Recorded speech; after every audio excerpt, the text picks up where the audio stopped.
Hannibal's story begins in the aftermath of the First Punic War, from about 264 to 241 BCE, when Rome defeated Carthage and seized Sicily. It was Rome's first overseas territory and, honestly, a major blow to Carthaginian pride. Carthage tried to rebuild influence and wealth in Spain under the general Hannibal Barca, who brought his young son Hannibal with him. After Hamilcar died, command passed to his son-in-law Hasdrubal the Fair, and when Hasdrubal was assassinated, the army elected Hannibal Barca as commander. He was only in his mid-20s, but already shaped by 2 decades of war and politics. Rome watched Carthage's expansion in Spain with suspicion, especially senators like Quintus Fabius Maximus and Marcus Livius Salinator, who argued that Carthage was preparing for another clash. Others dismissed it as routine imperial competition. But when Hannibal attacked the city of Saguntum in 219 BCE, a city under Rome's protection, Rome issued an ultimatum. Carthage refused to hand over Hannibal, and the Second Punic War began in 218 BCE. Rome expected the fighting to unfold in Spain or Africa. Hannibal instead chose a route no Roman commander predicted. He marched his army over the Alps. He crossed in late 218 BCE with around 50,000 infantry, 9,000 cavalry, and 37 elephants, losing almost half to weather, tribal attacks, and exhaustion. The crossing looked like madness to Roman politicians, but it gave Hannibal the strategic advantage of fighting the war inside Italy. The Romans assembled armies to push him out. The consul Tiberius Sempronius Longus, eager for quick victory before his term ended, attacked near the Trebia River in December 218 BCE. Hannibal baited him with light cavalry, drawing Longus across the freezing river without breakfast or reconnaissance.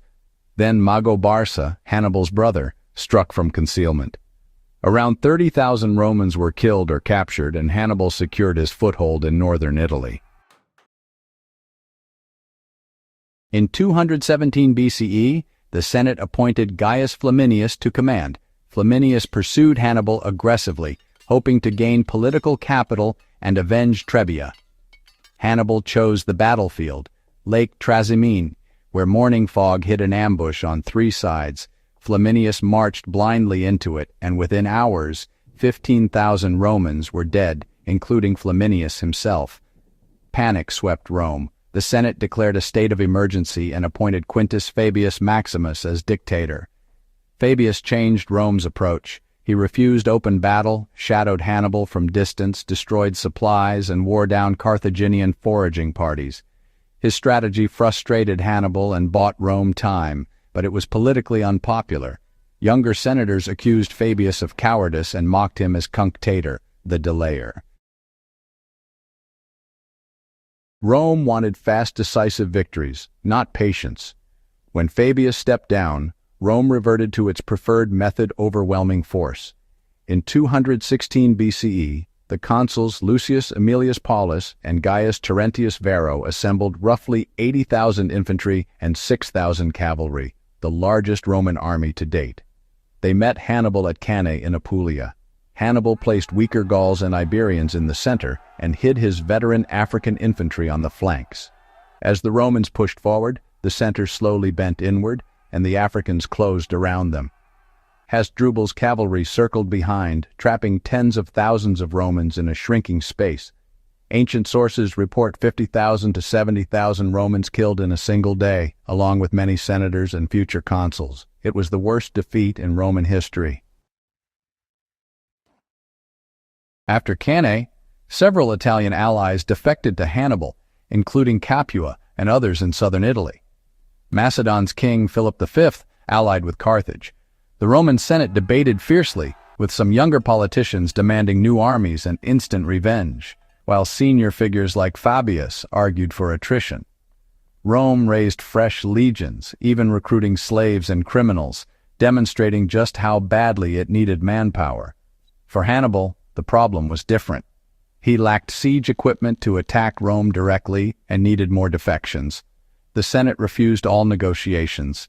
Meanwhile, a young Roman officer, Publius Cornelius Scipio, survived both Trebia and Cannae. He studied Hannibal's methods and concluded Rome must cut off Carthage's resources abroad. Scipio took command in Spain and from 211 to 206 BCE captured Carthaginian strongholds and defeated Hannibal's brothers Hasdrubal and Mago, removing Carthage's support base.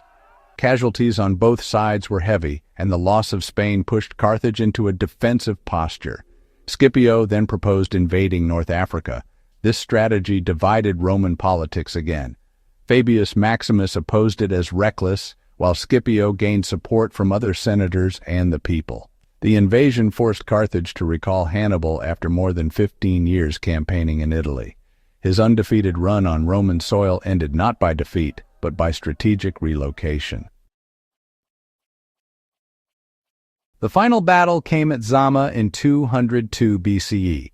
Carthage fielded elephants, Italian veterans, and recruits. Scipio deployed Roman infantry alongside Numidian cavalry led by Massinissa, a former ally of Hannibal. Scipio kept lanes open for the elephant charge, neutralized it, and then used cavalry to strike the rear, resembling Hannibal's tactics at Cannae. Carthage lost the battle and the war. Rome imposed harsh terms and emerged as the dominant Mediterranean power. After the war, Hannibal entered Carthaginian politics, pushing tax and administrative reforms to prevent Rome from controlling Carthage through debt. Roman senators, notably Marcus Porcius Cato, Cato the Elder, demanded Carthage surrender him.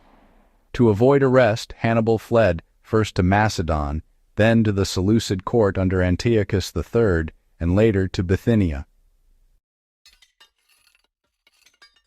Rome pursued him diplomatically, unwilling to let him inspire another war. Around 183 BCE, after the king of Bithynia considered handing him over, Hannibal took poison. His death ended a campaign that had begun when Rome believed it could dictate the terms of every conflict. Subscribe to Second Half Wisdom for more.